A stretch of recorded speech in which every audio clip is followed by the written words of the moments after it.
레오나르도 다빈치가 14세기, 15세기 사람이거든요. 근데 그분은 그 중세 시대에 탁월한 예술가거든요. 탁월한 예술가며 탁월한 번역가거든요. 근데 그 사람이 제일 유명한 작품이 모나리자리예요. 근데 북한도 50년대, 60년대에도 모나리자 작품이 평양시 미술대학에 이제 계속 이제 홍보됐고, 거기에 이제 미술대학생 지망생들한테 홍보를 많이 했는데 60, 70년대 김정일이가 정치에 입문하면서 모나리자 작품을 보고 저것이 무슨 유명한 작품이냐, 당장 평양 미술대학교에서 철폐시키라 해가지고 다 불태워졌어요. 불태워졌고, 그때부터 모나리자 상이라는 게 입 밖에 꺼내지 못했어요. 저는 뭐 평양 미술대학 다니지도 못했고, 욕심이 있었지만은 워낙 북한 사회가 계급 사회라 일반 백성이 미술대학 들어가기가 힘들어요. 그래서 저는 들어가지 못하고, 저희 외삼촌이 미술대학 졸업했거든요. 저희 외삼촌 미술대학 졸업하고 만시대 창작사에 있어요. 근데 제가 너무 그림에 대한 갈증이 너무 높아가지고 제 외삼촌네 집에 가서 외삼촌하고 술을 한잔 마시면서 이야기를 많이 나눴어요. 그때게 요만한 사진을 보여주더라고요. 레오나르도 다빈치가 그린 모나리자 상.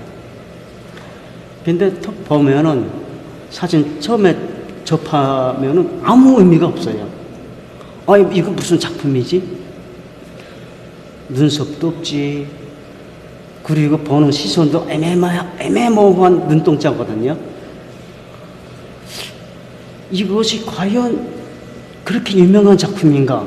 저는 의심 들었어요. 근데 저희 외삼촌이 이거 진짜 유명한 분이 그린 글이다, 그리고 이거 진짜 유명한 작품이다 하는 것을 제가 외삼촌을 통해서 알게 됐어요. 저희 삼촌이 저를 많이 이뻐했어요. 조카가 이제 그림 그리고 같은 취미라. 근데 저희 삼촌은 성공했거든요. 미술대학 졸업했고 만수대 창작사 들어갔고. 내가 그 평양에 가면 꼭 삼촌네 집에 들려요. 들려면 삼촌이 저녁에 술 한잔 먹잖아요. 먹으면은 기분이 둥 떠가지고 자기 방으로 서재를 불러가지고 사진을 요만하게 뽑았더라고요. 요만한 사진을 뽑아가지고 저한테 보여주는 게요. 이 작품이 14세기, 15세기에 만들어진 작품이다. 그리고 이 그린 분이 레오나르도 다빈치라고 유명한 사람이다. 근데 아직 우리나라는 그거에 대해서 부정하고 있다. 이런 소리까지 나한테 했어요. 아직까지 우리나라는 이 사람에 대해서 부정하고 있다. 그래서 저는 거기서 다시 한번 호기심 가지고 다시 봤거든요. 근데 보면서, 근데 저는 첫 느낌이라, 단지, 눈썹이 없잖아요. 눈썹 없고, 눈망울 자체가 이제 애매하잖아요. 사랑을 갈구하는 것도 아니고, 절박한 것도 아니고, 모나리자 작품 자체가 눈동자가 참 오묘하거든요. 사랑, 중호, 경멸 다 들어가 있거든요. 애매하더라고요. 그래서 이런 작품도 있네. 근데 이게 왜 이렇게 유명하지? 그 의문점을 딱 가지고 간 거예요. 그 의문점을 품고 한국에 왔는데, 한국에서 이제 새롭게 미술 공부하면서 다시 한번 또 다빈치에 대해서 공부를 하게 됐어요. 아, 왜 안 좋냐면은 그 북한 사회는 북한 인민예술과 공원예술과 그런 사람들이 작품을 가지고 소장하는 것은 괜찮은데 이 해외 미켈란젤로, 다빈치, 우리 해외 미술가들 인정을 안 해주는 게예요. 근데 그 사람들이 작품을 가지고 있으면 안 돼요. 이것이 법에 걸리면은 정치범 수용소로 끌고 가거든요. 그러니까 저희 삼촌도 저한테만 그냥 보여줬지, 내가 소장하는 거에 대해서는 내가 수용소 가야 되거든요. 왜? 내가 아직 젊기 때문에. 그래서 나한테는 아직 보여주고 주진 않았거든요. 그래서 지금에 와서 그 생각 드는 게요. 아, 우리 삼촌이 이래서 생각 깊었구나. 그런 생각도 들고 했지만은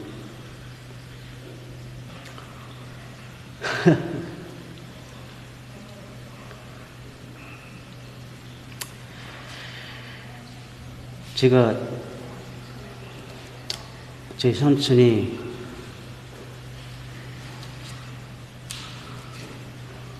제 생활 따름이죠.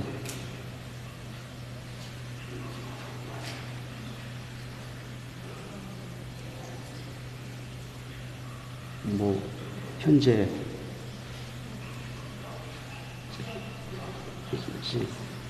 조카 때문에 평양에 남아 있었는지 아니면은 거기서 떨어져서 딴 데 지방에 내려간지 모르겠어요. 근데 그것은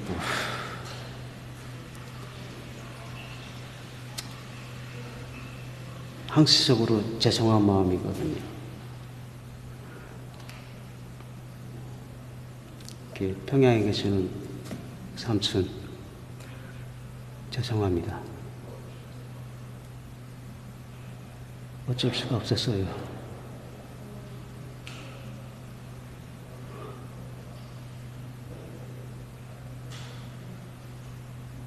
저도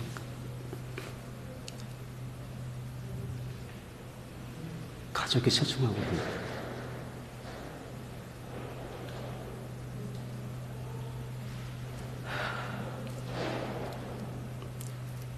훗날에 삼촌과 같이 북한에서 제 개인전을 열면서 예술의 중요성에 대해서와 이것이 진정한 예술의 자유다는 것을 같이 이야기하고 싶습니다. 그때까지 기다려주세요. 죄송합니다.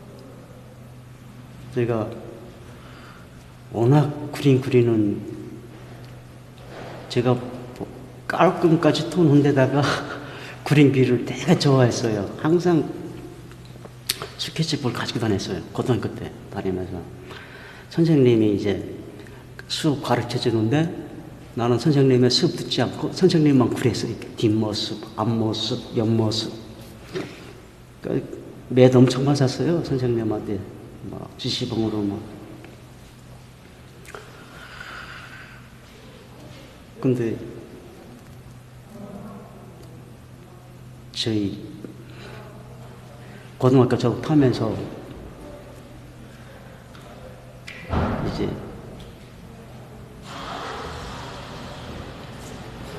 미술대학교까지 이제 가게 됐어요. 가게 됐는데 가서 이제 시험까지 다 치렀는데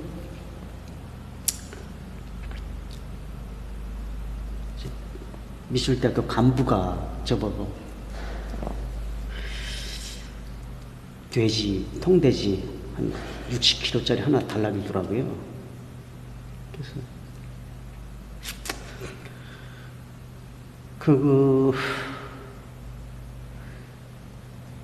그렇게 그래서 나한테 노골적으로 그거 이제 부탁하는데, 근데 우리 집 형편이 그 돼지 60kg 가져갈 형편이 안 됐거든요.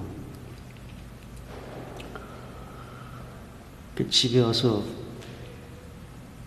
저희 부모님들은 내가 미술대학교 시험 치고 다 왔기 때문에, 아, 우리 아들 평양미술대학 시험 쳤다고 동네방네 다니면서 자랑하고, 막 여동생이, 내 여동생이 둘이 있거든요.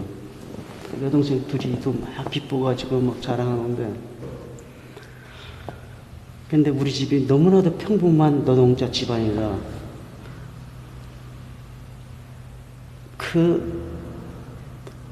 진짜 삼시 세끼를 먹기가 참 힘들었어요. 그런데다가 어떻게 그 돼지 60kg, 70kg짜리를 이제 줄 수 없거든요. 그래서 저는 내가 포기해야 되겠다. 그래서 아버지한테는 말을 못하고 마지막에 엄마한테 이야기했어요. 엄마한테 이렇게 대학 가서 이제 요구해서 내가 미술 포기할게. 그러니까 엄마 걱정하지 마. 그리고 우리 잘 살자. 그 소리를 딱 듣고 우리 엄마는 돌아서 울더라고요. 아, 이게 우리가 못 살아서 우리 아들 공부 못 시킨다 이 생각으로. 저희 엄마가 이발사예요. 이발사.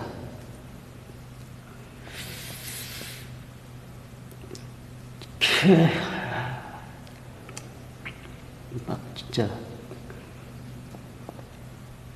그 뭐 어떡하겠습니까? 못 주기 때문에 못 들어간 거고. 그렇지만은 내가 핏하게 공부를 좀 해야 되겠다 해가지고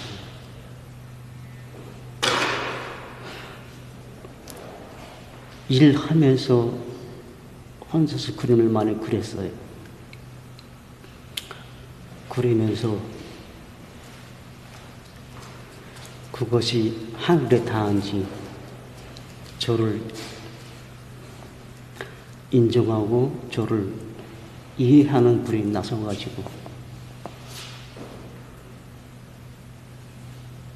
당 간부가 저를 이제 포스터 선조나 일꾼으로 일하고 수 있는 자리에 저를 이제 받아들인 거거든요.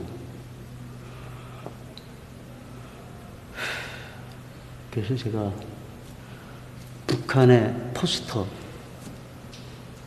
그러니까 북한 정권을 대변하는 포스터 선전 일꾼으로 저는 발탁돼 가지고 전문적인 그런 작품을 하고 그렇게 살아왔거든요. 평양 미술대학에 가면은 썩고 병든 자본주의 사회 해가지고 그러니까 우리로 말하게 되면은 비구상 추상화 작품들을 그리고 있는 미술가들을 촬영해가지고 방영하거든요. 평양 미술대학교에서. 근데 일전에도 이야기했지만은 썩고 병든 자본사회 해가지고 아가씨들 한 20명 쫙 있어요. 앞에 있고, 앞에는 그 아가씨들 앞에 색깔별로 병을 쫙 놨어요. 색깔별로 해가지고 앞에는 또 이거 스테드 흰 캐퍼스가 있어. 근데 아가씨 한 명이 갈 때마다 그거 물을 마시고 자기 번호 정해진 물을 마시고 캠퍼스에다 팍 뿌리는 거예요. 그러면서 이것이 썩고 병든 자본사회다 이렇게 이야기하는 거예요. 그 이해를 못하죠. 북한 작가들 진짜 이해 못해요. 그리고 그 비행기 미국에서 그 비행장에서 비행기 프로펠러 쫙 돌아가는데 그 앞에다가 이제 색감별로 막 쏟는 거예요. 쏟으면은 앞에 캠퍼스에다 딱 붙는 거예요. 근데 이것을 이해할 수 있냐? 이 북한 사람들 이해 못해요. 북한의 예술가들은 한마디로 이야기하면은 한 200년 예술은 200년 떨어졌다고 생각 들거든요. 중국, 러시아, 그다음에 조선. 사회주의 이데올로기 작품은 항상 사실적인 걸 많이 옹호했는데, 근데 요즘에 중국은 그 사실적인 것에 대해서 다시 벗어나가지고 중국 작품들 많이 뜨거든요. 엄청 떠요. 나는 그것을 접할 때마다 중국들이 이렇게 그거 모태동 시대 때부터 압박받고 살아갔다가 지금은 팡팡 튀잖아요. 내가 워싱턴 가서 전시하는데 초대받았어요. 아이웨이인가? 거기 갔는데 도자기 딱 깨는 거. 그 사진 하나에, 미국도 몇만 달러 들어가더라고. 그걸 보면서, 나는 북한에 쉽게 살아. 나도 이렇게 할 수 있지 않냐, 이렇게 자신감이 막 들더라고요. 모나리자를 처음 알게 된 것은 중학교 때였던 것 같아요. 그래서 우리가 외국 음악사 시간이 있는데, 그때 뭐 어떤 세계 여러 나라의 어떤 문학 작품들, 문화 작품들, 또 미술을 비롯한 여러 예술 작품들을 소개하는 시간이었는데요. 그때 레오나르도 다빈치 작품으로 모나리자를 처음 알게 되었습니다. 그래서 그때 당시에 알게 된 것은 모나리자 작품의 어떤 가장 중요했던 것이 아직도 논란이 되고 있었던 눈썹에 관한 얘기였는데요. 그 눈썹이 당시 문화로서 눈썹을 미는 어떤 패션이 있었는데, 그 패션의 완결로 눈썹이 없다와 또 그 눈썹을 안 그린 것이 레오나르도 다빈치가 미완성 작품이다, 이 논란거리가 있었다는 그 부분에 대해서 저도 참 재미있게 들었던 그런 기억이 납니다.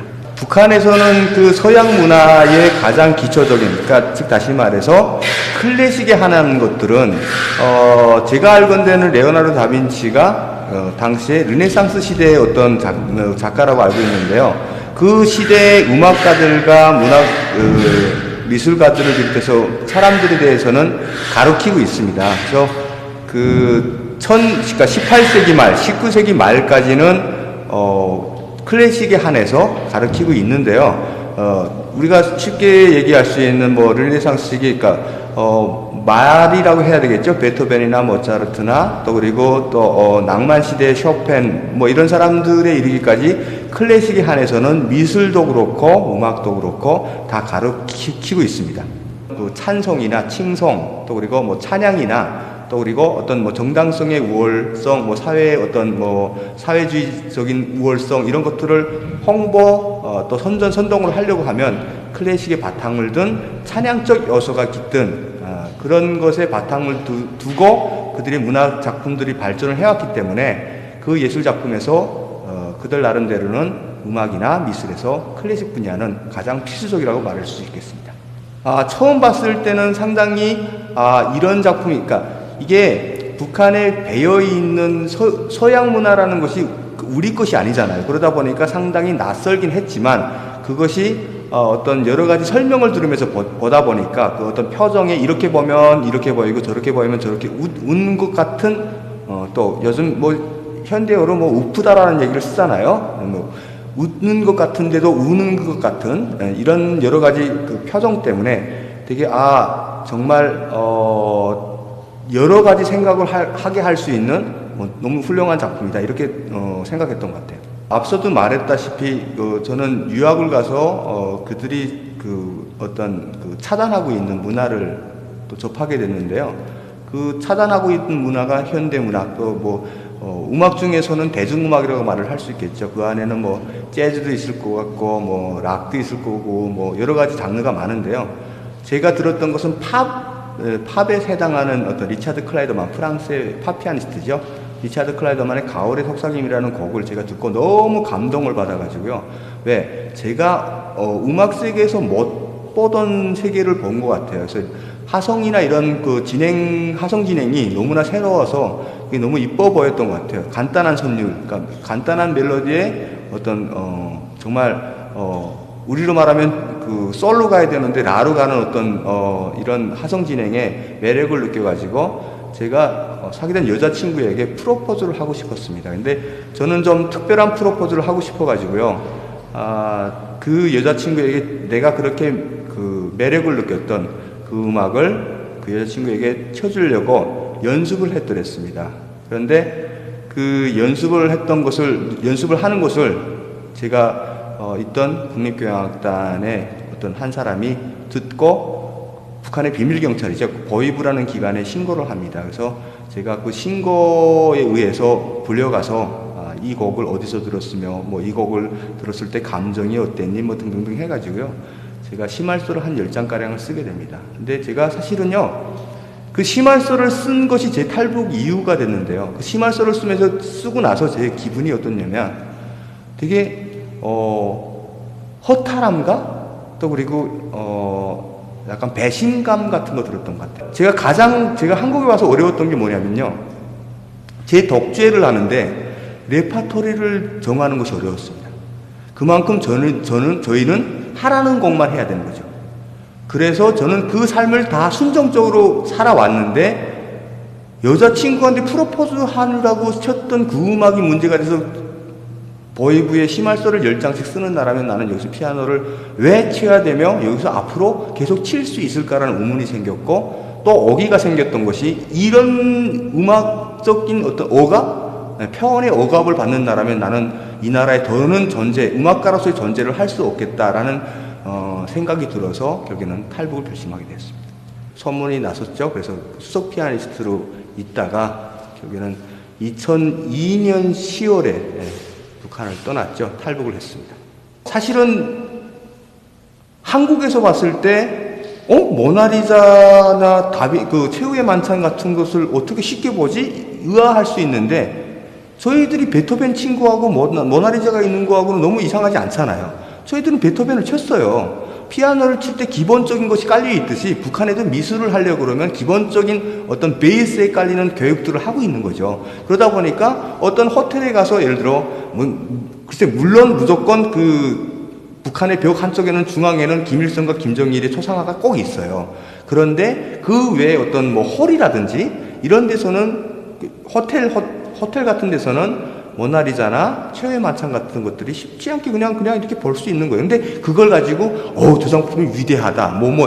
정말 소중한 정말 값어치가 나가는 작품 이렇게 생각하니까 그들이 문화가 그쪽이 아니기 때문에 문화적으로 그냥 그러니까 외국 사람 그 손님을 위한 어떤 관광객을 위한 그거지. 거기 사람들이 그냥 그렇게 문화적으로 그렇게 쉽게 접하지 못하는 건 아닌데, 관심이 없죠, 관심이 없다고 말을 해야 되겠죠. 근데 거기서 문화를, 그런 모나리자나 레오나르도 다빈치 작품들을 못 보게 막거나 이러진 않습니다. 하지만 북한 사람들 스스로 교육 자체가 그쪽으로 안 돼 있기 때문에 관심이 없는 거죠. 모나리자 그림은 제가 처음 접했을 때 감정을 그대로 전한다면은 이분이 아주 젊은 사람도 아니고 그렇다고 나이가 좀 너무 드신 분도 아니고 그 어중간한 나이대를 짐작할 수 없는 그런 인물이고 또 귀티도 나면서 그렇다고 해서 아주 귀족 같은 그런 생각도 안 들어요. 이분의 얼굴 표상이 이제 어찌 보면은 나를 보고 웃는 표상 같고 어찌 보면은 좀 서글펐는가 이것을 찍을 때 그런 서글픈 표상 또 그리고 한편으로 보면은 약간 누구를 비웃는 듯한 그런 표상 또 그리고 웃음도 약간 섞인 그 어떤 이상이 야릇한 묘한 감정을 가진 그런 얼굴 표상을 한 얼굴에 담았어요. 그러니까 이 얼굴을 한번 쳐다보면은 이제 생각을 많이 하게 돼요. 대개의 미술 작품은 탁 바라보는 순간에 이 사람이 지금 막 기뻐서 날뛰는구나, 아니면은 막 감정에 사로잡혔구나, 이런 걸 얼른 그 한순간에 알아볼 수 있는데, 이 그림이 아마 유명한 것은 그래서 더 유명하지 않을까, 제가 그런 생각을 해보게 되는 그런 그림입니다. 그리고 특징적인 것이 하나 있는데요. 모나리자 그림에는 이 사람의 표상에 얼굴에 눈썹이 없어요. 그런데 눈썹이 없이도 사람의 눈과 코와 입만 가지고 이렇게 여러 가지 감정을 묘사할 수 있다는 것이 대단한 이제 그림에 대한 그 감정 표현이라고 생각합니다. 북한에는 북한 주민들이 생각하는 초상화의 표상이 아주 고정화되어 있어요. 예를 들면 일개인들은 집집에 자기 사진도 어느 한때는 걸지를 못했거든요.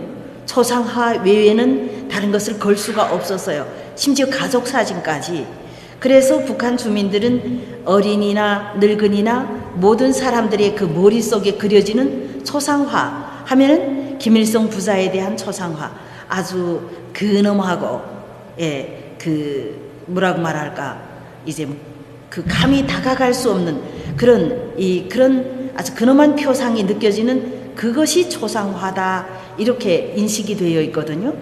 그런데 한 인간의 그 세부적인 감정 묘사를 이렇게까지 구체적으로 한, 아주 그러면서도 자연스러운 이런 초상이 있다는 것을 상상할 수 없죠, 우선은. 네. 북한의 주민들이 모나리자를 본 사람이 별로 없어요. 왜냐하면은 북한은 수령 위주의 교육을 하고 거의 신처럼 떠받드는 사람이 그 김일성 부자들이기 때문에 그 외에 다른 사람을 그 우상화한다든가 이제 신격화한다든가 그런 것에 대해서 상상할 수가 없어요. 극소수의 사람들만이 이 그림에 대해서 알고 있어요. 중세시대에 제가 태어났다면은 어떤 신분이었을지는 잘 모르겠는데, 만약 그 당시에는 사진이 없었잖아요. 이렇게 초상으로 남길 수 있는 그런 시대적인 배경이 초상화를 많이 그리게 했던 그 어떤 전제 조건이 아니었냐, 그런 생각도 듭니다. 지금이야 뭐 사진이 원래 흔한 시절이니까 이런 데 대해서 별로 신경 쓰는 사람이 없겠지만은, 그래도 인간으로 세상에 태어났다가 이제 한번 가는 건데, 이렇게 아주 멋있는 자기 자화상, 초상화를 한번 가지고 싶은 것은 저뿐만 아니라 다른 사람들, 여러 사람들이 가지고 있는 같은 그 어떤 공통된 바람이 아닐까요? 북한에서도 물론 아나운서를 했는데, 북한은 아나운서라고 하지 않고 그냥 그저 방송원, 통틀어서 방송원이라고 하는데, 이제 방송선전차 아니면은 이제 중앙방송, 각 도방송, 군까지 이제 유급으로 방송이 있어요. 각 방송사들에는 이제 할당된 시간이 있거든요. 그 시간 안에 자기 방송을 해서 프로를 그 시간에 넣으면 되거든요. 제가 그런 방송을 했어요. 우리가 방송을 이제 학습한 데 의하면은 북한 방송은 대한민국에서 구사하는 아나운서들의 톤보다 세 음절, 두 음절 정도가 음이 높아요.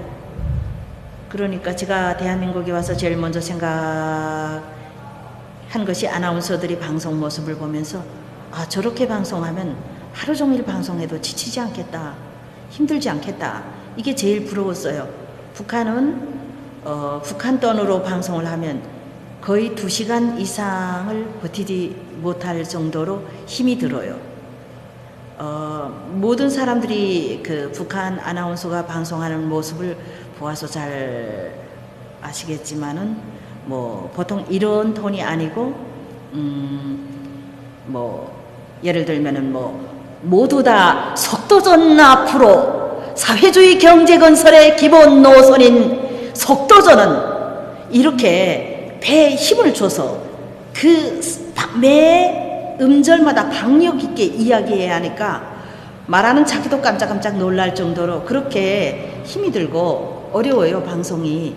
그래서 같은 방송원이라도 대한민국 방송원하고 북한 방송원들이 하는, 예를 들면은 제가 생각하건대는 로임이 북한 사람들이 더 높아야 되지 않을까. 제 개인적으로는 그런 생각을 해봤습니다. 네. 전혀 그림 쪽에 대해서는 그렇게 제가 막 이렇게 관심 있고 그러질 않아가지고 이해하려고 노력하지는 않았지만 뭐 이럴 수도 있고 저럴 수도 있지라는 그냥 그 정도로만 생각을 했어요. 처음에는 아예 저건 그림도 아니야 라는 생각을 되게 많이 하다가 그나마 나중엔 좀 변한 거죠. 그래서 뭐 저런 것도 그릴 수 있지라는 생각을 하고 있었는데 얼마 전에 북한에서 온 어떤 분이 그린 그림을 봤어요. 진짜 북한에서 정말 딱 그리는 딱 그런 사실적인 그림, 그걸 딱 봤는데 너무 재미가 없는 거예요. 또 그거는 그래서 이런 추상화나 이런 거를 이렇게 그리는구나 라는 것 얼마 전에 조금 느꼈어요. 북한에 있을 땐 그런 그림 자체도 모르고 그랬었는데 뭐 북한 전 그냥 지역이 그냥 모른다고 생각을 했어요. 근데 여기 와서 보니까 뭐 자수로 한 뭐 모나리자 그림도 이렇게 북한에서 이렇게 외국에다 대고 상대로 해서 판매도 하고, 그리고 저희 집에도 그 마리아의 성모 마리아가 예수님 안고 있는 이렇게 조개로 이렇게 막 하나하나 해서 그림을 이렇게 완성한 그런 그림도 있어요. 그거 다 북한에서 그렸다는 게 너무 믿겨지지가 않는 거예요. 설마 북한에서 그렸다 해놓고 비싸게 팔려고 그런 거 아닌가, 처음엔 그런 생각도 들었었는데 이번에 그 모나리자고 이렇게 그냥 자수 그림 그것까지 보다 보니까 북한에서, 왜냐면은 내적으로는 뭔가 주민들을 뭔가 다른 세계에 대해서 눈을 안 트이기 위해서 조금 그럴 수도 있는데 외부적으로는 이제 달러나 이런 걸 벌어들이기 위해서 이렇게 예술가들을 이용을 하는구나, 그런 생각이 들더라고요. 저희 아버지가 그 인민군 청참모부 산하 국제무역연합회사라고 함경북도 무역회사 사장을 하셨어요. 그러면서 이제 일본이랑 중국이랑 직접적으로 무역을 하셨어요. 외화벌이 회사가 많아도 외국하고 직접적으로 거래할 수 있는 회사는 몇 개 안 되거든요. 그러다 보니까 저희 아버지가 이제 뭐 북한 이제 동에서 나는 수산물이나 이런 걸 다 모아서 일본이나 이런 쪽에 보내면 차나 뭐 이렇게 가전제품이나 이런 돈이나 이런 걸 해서 들어오거든요. 그러다 보니까 진짜 편하게 살았었고, 그리고 북한에 이렇게 이동의 자유가 없다는 거를 저는 한국에 와서 알게 됐어요. 그것도 이렇게 한 방송 프로에 나가면서 탈북자들하고 같이 활동을 하면서 알게 됐는데, 저는 이렇게 이동의 자유가 없다는 걸 한 번도 느낀 적이 없거든요. 그거 나중에 알고 보니까 저희 아버지 회사가 직접 통행증을 끊어주고 그러신 거예요. 그래서 단 한 번도 무슨 이런 뭐 증명서나 이런 거 들고 평양에 가본 적도 없었고, 그래서 평양도 정말 자유롭게 다녔어요. 평양에 가는 거는 이제 기차로 타고 갈 때도 있고 육로로 갈 때도 있어요. 육로로 갈 때는 저희 아빠 차를 타고 온 가족이 놀러 갈 때거든요. 그러면 그때는 진짜 주위에 아무도 없고 하니까 이제 한국 트로트를 진짜 빵빵하게 틀고 막 들으면서 가거든요. 진짜 좋아했어요. 근데 우리말로 이렇게 노래를 하는데 이게 한국인 줄은 몰랐어요, 그때. 한국인 줄은 몰랐고 그 연변 가수들인 줄 알았거든요. 그리고 트로트 부르는 분들이 다 20대인 줄 알았어요. 그리고 북한의 그 도로가 좀 안 좋아요. 도로 포장이 워낙 안 된 데가 많다 보니까 엄청 사람이 속을 들추거든요. 그래서 차 타고 많이 다니다 보니까 이게 멀미가 너무 심한 거예요. 제가 멀미가 너무 심해가지고 별의별 걸 다 해봤어요. 뭐 가다가 소금 씹으면 멀미가 낫는다, 뭐 구리를 씹고 다니면 멀미가 난다, 별걸 다 해봤어요. 해도 말을 안 듣는 거예요. 결국은 저희 아버지가 저를 위해서 오픈카를 마련해 주셔가지고 그때는 거의 없었어요, 그런 차들이. 그래서 지금은 좀 있을 텐데 그때는 없어가지고, 특히 그거 타고 이제 지방이나 이렇게 농촌도로나 이렇게 시내를 이렇게 거쳐갖고 막 이렇게 달리면은 사람들 다 쳐다보는 거예요. 그때는 진짜 무슨 김정일이 된 기분 같은 것도 들고 좀 좋았었어요. 네, 처음엔 그 탈북자들이랑 이렇게 같이 정말 많은 탈북자들이 나와가지고 이렇게 토크하는 프로그램에서 이렇게 진행을 하는데 나올 수 있냐. 처음에 작가님이 전화 오셨는데 듣고 내가 굳이 여기 와서 사는데 공공연하게 TV에 나가서 내가 탈북자예요 라고 얘기를 해야 되나. 네, 그런 생각이 들더라고요. 특히 그리고 연기를 전공을 하는데 내가 너무 한 역할에 이렇게 매이지 않을까라는 그런 생각도 들고 그래서 조금 고민을 하다가 그런 생각이 들었어요. 북한에서 온 탈북자들이 되게 많은데 되게 편견이나 이런 게 없지 않아 있어요. 근데 그런 사람들이 막 이렇게 지내다 보면은 야 다를 거 없네 라는 얘기를 되게 많이 들었었거든요. 그래서 나중에 와서 어렵게 적응하는 사람들을 위해서라도 뭔가 조금 나가서 북한에서 온 애 중에서 이런 애도 있다라는 거를 한번 내가 좀 보여줘야겠다라는 생각이 들었어요. 예, 그래가지고 뭐 대단한 건 아니지만 이런 생각을 가지고 있는 애도 있고 저런 애도 있다라는 거를 보여주고 싶어서 나가겠다고 얘기를 하고 운 좋게 그래도 계속 한 3년 동안 고정으로 계속 했던 것 같아요. 아니 거기에 보면은 꽃제비 출신들 되게 많아요. 꽃제비 출신도 많고 정말 어렵게 살다가 정말 배가 고파서 넘어온 사람들이 대부분이거든요. 근데 그런 분들이 여기 와가지고 정말 원 없이 먹어보고 싶다 해갖고 오셔갖고 정말 원 없이 드시다가 정말 살이 엄청 오르셔갖고 그래갖고 나오신 분들이 있는데 모니터랑 하다 보니까 본인이 너무 다른 사람에 비해서 통통하고 막 이러니까 그다음부터 다이어트를 시작하셔가지고 결국은 마음껏 드시지도 못하고 북한이나 여기나 뭐 어디나 마음껏 드실 수 있는 곳은 없었다. 거기는 리설주가 조국의 어머니 but she's not my 어머니. 내 어머니가 아우지에서 얻은 건 결해. 땅굴 판돈 착취해서 만든 것은 핵. 쉣 배돼지에 살이나 배. 미자금은 그만 만들어라 시스패. 내 생명의 시작은 썩은 밑바닥 인생. 오직 충성심 걸었네 내 새파란 인생. 그중 유일한 취미 그림 그리기. 하지만 누구도 다 아는 다빈치의 모나리자조차 몰랐었네. 내 유일한 취미 그림 그리기. 하지만 모나리자 존재라는 자체도 몰랐었어. 내가 그냥 그렸던 건 미국놈 양코백이 자본주의 때려 부시자. 하지만 의미도 모른 채 혁명가를 불러댔지. 굶주린가 총살이 두려워 숨죽인 채 탈북한 곳이 옆집 드넓은 중국인데 시체들 속 굶주린데 배를 채워준 건 다름 아닌 시들어간 들판에 불뿌리. 잡히면 수용소는 그냥 표준형. 실은 총알이 아까워 망할 교수형. 나 생명과 맞바꾼 지금 자유의 맛. 하지만 세상은 먹고 살기 바빠 요지경. 니들이 마시는 길고 넓은 한강이 연결된 시체들만 떠다니는 대동강. 부산에서 KTX 타고 러시아로 갈 수 있는 이 땅은 철책으로 두 동강. 군생활 쩔어 거의 13년 만기 죄대. 무찌르자 맨날 미제 남조선 괴뢰. 속아서 국가에 내 자식 내줬네 그놈의 혁명 때문에. 너흰 혁명이 진정 뭐라고 생각해? You know? 예, 저는 현재 대한민국에 와서 미술대학을 졸업했고 현재 작가로 활동하고 있고요. 또 겸해서 이제 래퍼도 같이 하고 있습니다. 랩을 하게 되게 된 이유는 알려지지 않은 저희의 실상을 알려주는 게 아직도 많은 사람들이 모르기 때문에 그런 거를 제가 얘기하고 싶어서 계속 사람들에게 호소를 하는 거죠. 예, 제 이름도 춘혁이거든요. 봄춘자의 혁명혁자예요. 북한에서 지어주신 이름인데 저는 사실 뭐 모나리자를 몰랐어요. 중국 와서 그나마 뭐 저게 유명한 모나리자래 해가지고 근데 별론데 뭐 저게 뭐야. 그냥 눈썹도 없고.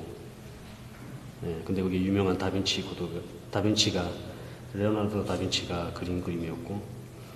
예, 저는 뭐 홍익대학교에 졸업했지만 잘 몰랐어요.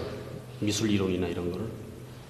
예, 그래서 학교에서 많이 배웠죠. 역사에 미술 역사나. 예.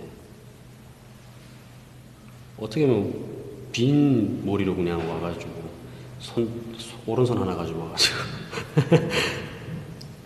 초등학교 때 짝꿍이랑 있을 거 아니에요. 그러다가 제가 수업 시간에 그림을 그리면 안 되는데 수업 시간에 그림을 그린 거예요. 몰래 재미가 없어가지고 수업이. 근데 제가 초상화를 그렸어요.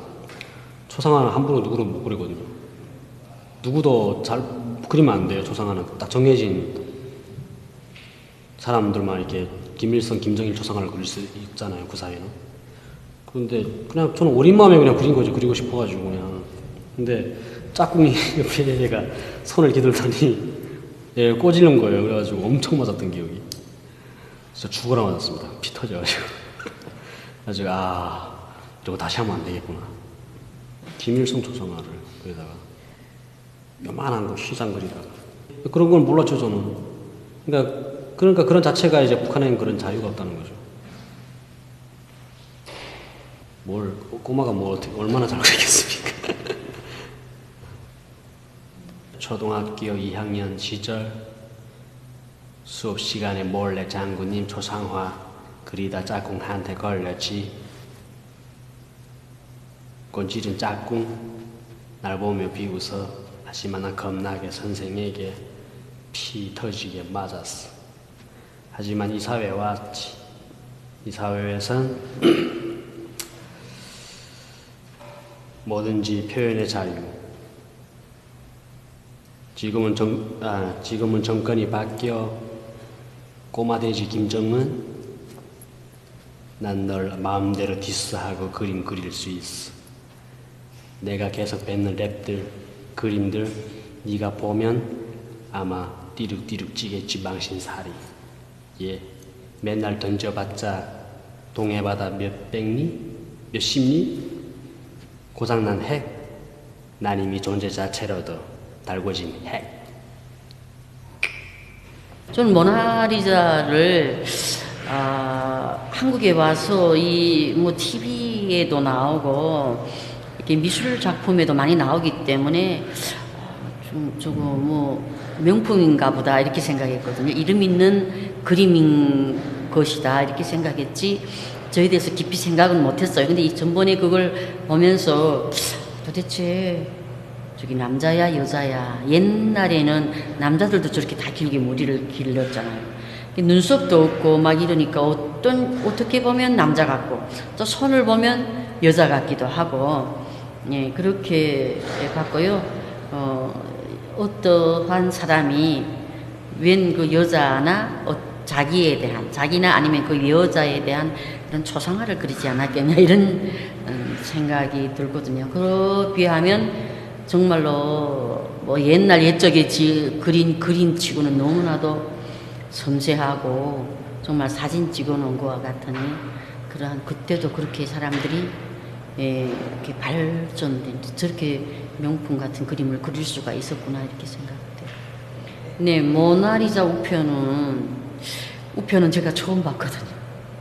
네, 도저히 이런 왜 더군다나 우리 북한에서는 자력갱생이라던가 그 다음에는 김일성이 타도제국주의 동맹 어렸을 때 15살 때 무은 타도제국주의 동맹이라던가 그 다음에 이렇게 건설을 하면서 여러 가지 이러한 선동물들을 우표로 만들거든요. 그 외에는 이렇게 외국 걸 정말 우표로 냈다는 거는 너무 상상 외의 일이어서 저는 도저히 믿기지가 않아요. 그러나 분명히 조선 우표라고 썼기 때문에 인정할 수밖에 없지만은 한편으로 생각한다면 우표나 금화 이런 거는 이제처럼 이렇게 13사 청소년 체육 출전할 때 그 임수경이랑 왔을 때랑요. 그럴 때랑 이렇게 우표나 그다음에 금화 이런 것을 만들어 가지고 순수 외국 사람들한테 외국인들한테 팔기 위한 수단으로 이렇게 했던 기억들이 나요. 그러니까 그럴 때 혹시 그렇게 만들어 가지고 우표를 만들어서 팔지 않았겠냐 이렇게 싶어요.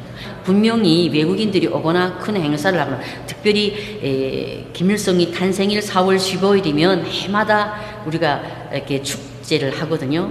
그리고 외국인들이 많이 와요. 와서 가수들을 그다음에 또 교회 공마단들이 와서 공연도 하고 이럴 때는 거기에 걸맞는 이런 우표나 금화랑 이런 것들을 팔 수 있는 이런 것들 기념으로 사서 가지고 갈 수 있는 이런 것들을 이렇게 만들어서 팔고 있거든요. 예, 그런 때가 만들어서 말하는 것 같아요. 그 미술이라든가 그다음에 수혜라든가 이런 거는 북한이 그 발전된 나라 선진국가에 못지않게 한다고 나는 생각해요. 그래서 우리는 그 김일성, 김정은, 그러니까 1호 김일성, 김정은, 김정수 이런 1호 사진을 이렇게 그리지 않습니까? 크게 이렇게 초상화를 그려서 뭐 연구실을 비롯한 우리는 곳곳에 또 모든 집마다 초상화를 모셔야 되고 그거 안 모시는 집은 반동이거든요.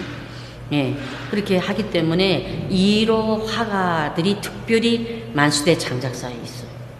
그러니까 그분들 그리고 그 사람들이 옛날에는 그 외국에 나가서 유학을 통해서 배워오신 분들도 많고 그렇거든요. 근데 그분들이 절대로 외국 거를 그릴 수 없어요. 만약 경우 외국 거를 그렸다거나 하면 절에 그 역적이나 이런 음모자로 그렇게 돼가지고 처형되거나 아니면 정치범 수용소에 가야 되거든요. 그래서 옛날에는 전혀 그런 거 없고 오직 김일성, 김정일 그리고 선전, 선동 이런 거로 이 화가들이 다 그림 하나에도 사상이 있어요. 정말 점 하나에도 사상이 담겨져 있어야 되고 그렇지 않으면 169의 화가로 등록될 수도 없는 거예요. 그런데 지금에 보면 뭔가 그때하고 좀 다른 것 같은 그런 감을 느끼고요. 모나리자에 대해서 배운 기억이 나요.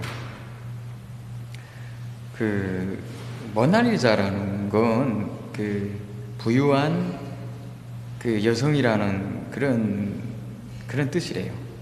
그래서 그때 그 모나리자 작품이 아주 유명한 것도 있지만 저희가 배우기에는 그 모나리자를 그린 그 레오나르도 다빈치에 대해서 더 많은 그런 걸 배웠어요. 레오나르도 다빈치에 대해서. 당시 그 레오나르도 다빈치는 그 후초의 자식이어가지고 그림을 그려주고 그거에서 돈을 받고 그랬다는 거예요. 근데 그때 당시 그 잘 사는 그 여자를 그 모나리자를 그리고 그렸다는 거죠. 근데 그 그림이 너무 잘 그려가지고 당시 그 왕이 프랑스 왕인지 그 사람이 뺏었대요. 그래서 그 그림을 완성을 못했어요. 그게 어떻게 보면 알 수 있냐면요. 그 그림을 보면 눈썹이 없어요. 눈썹이 그리다가 말았다 이거죠. 근데 그 모나리자가 볼 때 모나리자는 그 표정이 좀 미묘해요. 웃는 것 같기도 하고 그냥 가만히 있는 것 같기도 하고 화난 것 같기도 하고 좀 그랬는데 근데 그게 그 교수님들이 얘기가 좀 달랐어요. 어떤 교수님은 그 다빈치가 아주 희극쟁이래요. 희극쟁이라는 게 웃기기 잘하는 사람이다 말이에요. 웃기다가 웃기면서 그랬다는 거예요. 그래서 웃음을 참고 당시 분위기가 아주 심각하고 정적한 이런 분위기였는데 웃기니까 웃음을 참느라고 뭐 한 표정이라고 하고 또 뭐 어떤 분은 그냥 그대로 그냥 표정이 원래 그렇다고 그러는 분도 있고 거기에 대해서는 잘 모르겠어요. 어쨌든 레오나르도에 대해서 우리는 그렇게 교육하고 있었죠. 그렇게 배워갔었죠. 근데 저희가 더 대단하게 생각한 거는 그 레오나르도 다빈치입니다. 다빈치는 그 미술가일 뿐이 아니라 이렇게 가르쳤죠. 현대 미술의 아버지, 현대 의학의 아버지, 현대 과학의 아버지 이렇게 가르쳤거든요. 진짜 그 다빈치가 그린 그림을 보면 예를 들어서 막 프로펠러를 그려놨어요. 이렇게 그려놓고 이 그림이 이렇게 생긴 모양이 옛날에 이제 앞으로 하늘로 날 것이다. 근데 진짜 날았잖아요. 그 프로펠러가. 그리고 그 죽은 사람을 해부해서 해부학을 또 많이 그린 거예요. 막 열흘 20일 막 이렇게 그 사람 시신을 그때 당시에는 냉동 설비도 제대로 안 되어 있는데 그때도 막 들어가서 그 보통 열정이 아니죠. 그런 사람들을 그리고 태아도 그리고 뭐 그래가지고 그때 당시 의사들도 몰랐던 것을 많이 해명했다고 했어요. 그래서 그 현대 의학의 아버지라고 했죠. 또 과학적으로도 그렇고 미술적으로도 그렇고 모든 면에서 볼 때 그 레오나르도 다빈치는 아주 천재인 사람으로 우리는 그렇게 알고 있었어요. 근데 당시 북한이 얼마나 폐쇄적인 그런 국가예요. 근데 그 폐쇄적인 국가임에도 불구하고 중국 쪽에서 상품이 들어오는데 이제 보면 그 북한 사람들이 북한이 이렇게 이제 폐쇄됐잖아요. 폐쇄된 국가였는데도 그때 당시 그 레오나르도 다빈치 그 로고가 붙여 있는 바지랑 뭐 이런 생활 필수품이라든지 상품이라든지 이런 것들이 들어왔어요. 중국에서. 그런 브랜드가 있는지 모르겠지만 진짜 그 레오나르도 다빈치 그게 붙은 게 들어왔어요. 우리는 근데 그런 그 교육을 받았으니까 그걸 보고 알죠. 아, 이 사람이 정말 유명하구나. 그리고 우리가 생각해도 정말 대단한 사람 같아요. 그리고 볼 때 또 이제 북한에서 이런 거 있어요. 공부를 시키면 정말 못하는데 한국 드라마를 보면 그냥 다 기억하고 있는 거예요. 그러니까 외국에 대한 거는 너무 신기하고 그게 너무 그 뭐지? 신선해가지고 그걸 다 기억하고 있는 거죠. 근데 그러니까 세계미술사 시간에도 같아요. 외국에 대해서 설명해 주니까 그게 신기하니까 또 대단하고 하니까 듣고 기억하는 거죠. 사실 북한에서 사육 만화영화 촬영소라고 하면 북한에서 그냥 돈 제일 많이 버는 곳이 어디냐 하면 외화보리를 하는 단체가 많아요, 북한에. 그리고 이런 뭐 모나리자나 이런 작품들도 만시대 창작사에서 오고 하는데 만시대 창작사 같은 경우에는 기껏해서 1년에 수입이 있다 하면 그냥 70만 불, 80만 불 여기에 단데 사육 만화영화 촬영소 같은 경우에는 800만 불 막 이렇게 벌거든요. 그러니까 북한에서 볼 때는 정말 돈을 제일 많이 버는 곳이죠. 그리고 뽀로로는 그래서 야, 이게 남조선에서 주문 왔다 하니까 야, 남조선이다 하고 해보자 하고 했지. 근데 그 전에 우리가 왕후 심청을 그 한국계 미국인이 우리는 그냥 미국인이라고 안 하고 남조선 사람이라고 했어요. 그 넬슨 신 감독을. 그 사람이 하는데 뽀로로하고 이 넬슨 신 감독이 주문한 왕후 심청하고 비교해 볼 때 왕후 심청이 돈을 더 많이 줬어요. 어쨌든 누가 돈을 더 많이 주든 상관없고 우리는 남조선이 돈이 많구나. 컴퓨터를 그 영화 제작하겠다고 막 80대를 들여오고 돈은 돈대로 또 주고 막 이러더라고. 그래서 야, 이게 돈이 많구나 하고 뽀로로 역시 그런 환상을 가졌죠. 근데 그 뽀로로를 딱 보는 순간에 캐릭터를 보는데 아니 그게 뭡니까? 그거 뭔지 알아요?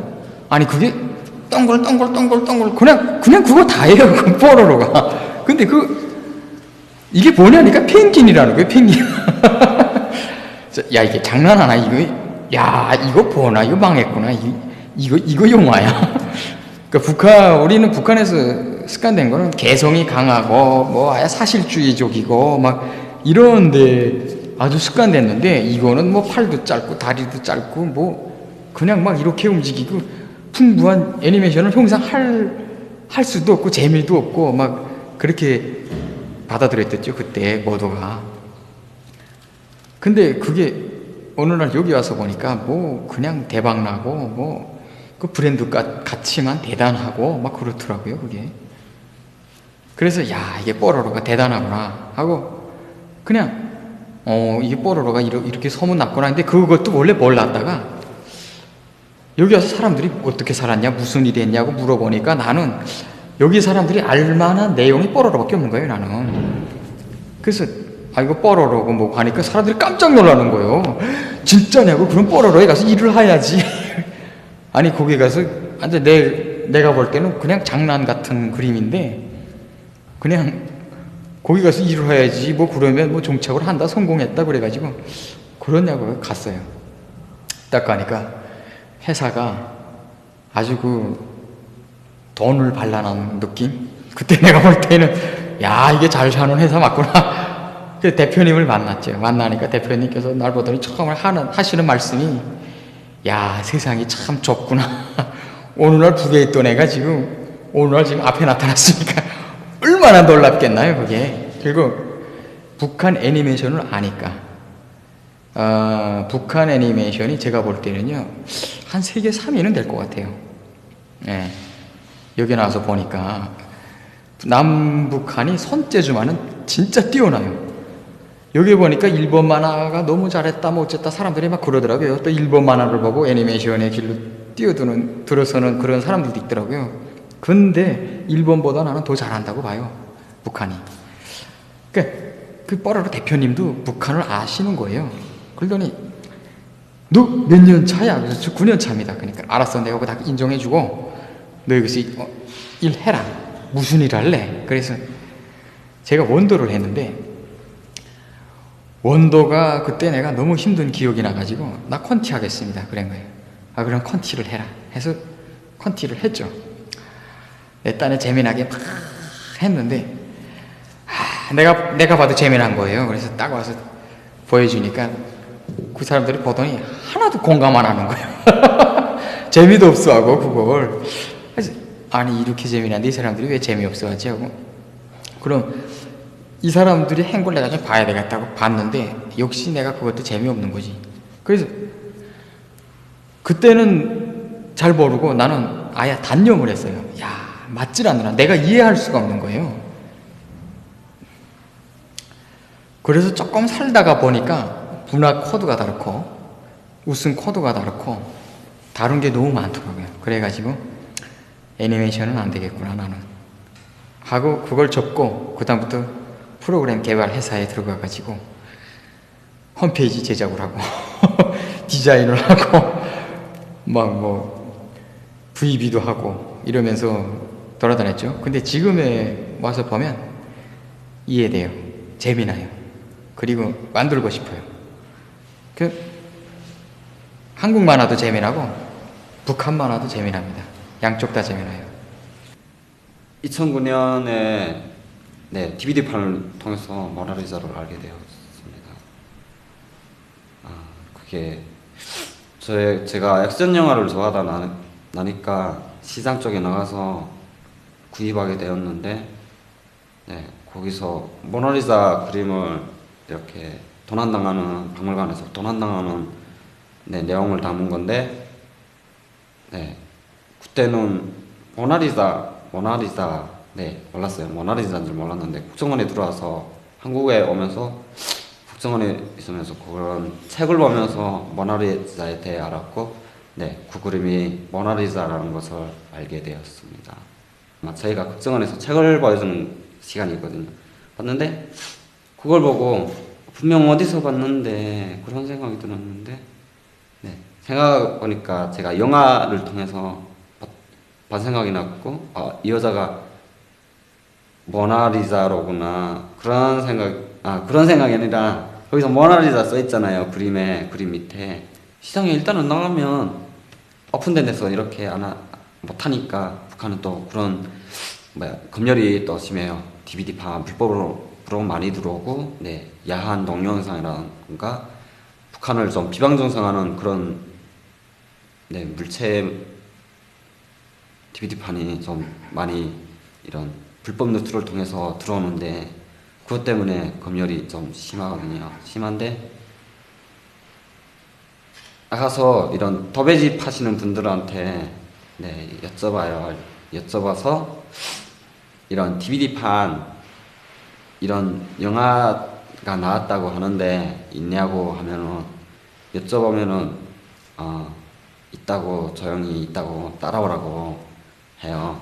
그것도 따라가는 게 딱 붙어서 따라가는 게 아니라 저희가 한 10m씩 떨어져서 따라가야 돼요. 거기에 108 상무라고 이런 불법 DVD판 개개인집마다 돌아다니면서 검열하는 팀이 있는데 그게 걸리면 안 되니까 잡히면 또 벌금을 내고 벌금보다 또 이런 단련대 같은 데 가서 여기서는 깜빵인데 저희는 단련대라면 좀 무진작 힘든데 6개월 동안 그냥 콩노동을 하고 합니다.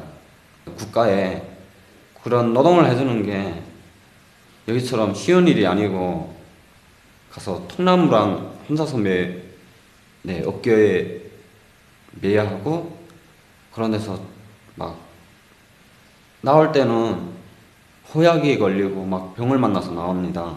그게 네 주는 게 옥수수, 북한은 옥수수 밥을 먹는데 옥수수 밥을 주는 게 아니라 이런 옥수수를 이렇게 타개면 가루가 나오잖아요. 그걸 빵을 만들어 주던가 네, 죽을 써 주는데 그걸 먹고 일하니까 사람이 호약을 안 걸릴래야 안 걸릴 수 없고 네, 병을 안 만날래야 네, 도저히 안 만날 수가 없어요. 거기서 무조건 들어가면 무조건 병을 만나서 나오고 네, 들어가서 그냥 죽는다고 생각하면 네, 될 것 같습니다. 모나리자가 또 눈썹이 없잖아요. 근데 북한에서 눈썹 없는 사람을 보면 좀 이상하게 봐요. 네. 이런 면도날로 이렇게 쭉 밀어버려요. 뭐 한 달 후면 더 시꺼멓게 나온다고. 네. 그런 소문에 애들이 막 밀어버리거든요. 막 그러다 딱 안 밀었을 때랑 밀어버린 거 보면 되게 이상해요. 막 사람이 이마가 막 넓어진 거 같고 막 좁아진 거, 막 무서워요. 막 소름 끼치고 막 징그러워요. 한마디로 막 그러다 보니까 많이 안 좋게 봤어요. 근데 모나리자는 여자잖아요. 근데 저 곁에 애들은 다 남자애들이 그렇게 했거든요. 근데 여자를 그렇게 받아놓으니까 봤는데 여자가 눈썹 없다는 거는 그때 처음 봤거든요. 그래, 되게서 여자라기보다 근데 여자는 눈썹 그때도 서양 때는 눈썹을 안 그렸는지 모르겠는데 눈썹이 미니 없으니까 아예 없으니까 좀 네, 여자라기보다는 좀 어디 수녀원 쪽에 네, 그런 여자로 생각했었어요. 예, 저는 평양미술대학에서 회화를 전공해서 그때 서양미술에 대해서 배웠습니다. 그때 모나리자를 봤습니다. 우리가 배울 적에 모나리자는 다빈치의 10손가락 안에 드는 명화 중에 하나라고 들었는데요. 그 비판적으로 얘기를 하는 것은 한 인물을 3년이나 그린 것은 사회상에 비추어 봤을 때 문제가 있다. 그것은 그 작가가 성격도 좀 핍박하고 그 그림 그리고 가정도 이루지 못하고 대인관계도 원만하지 못했다고 들었습니다.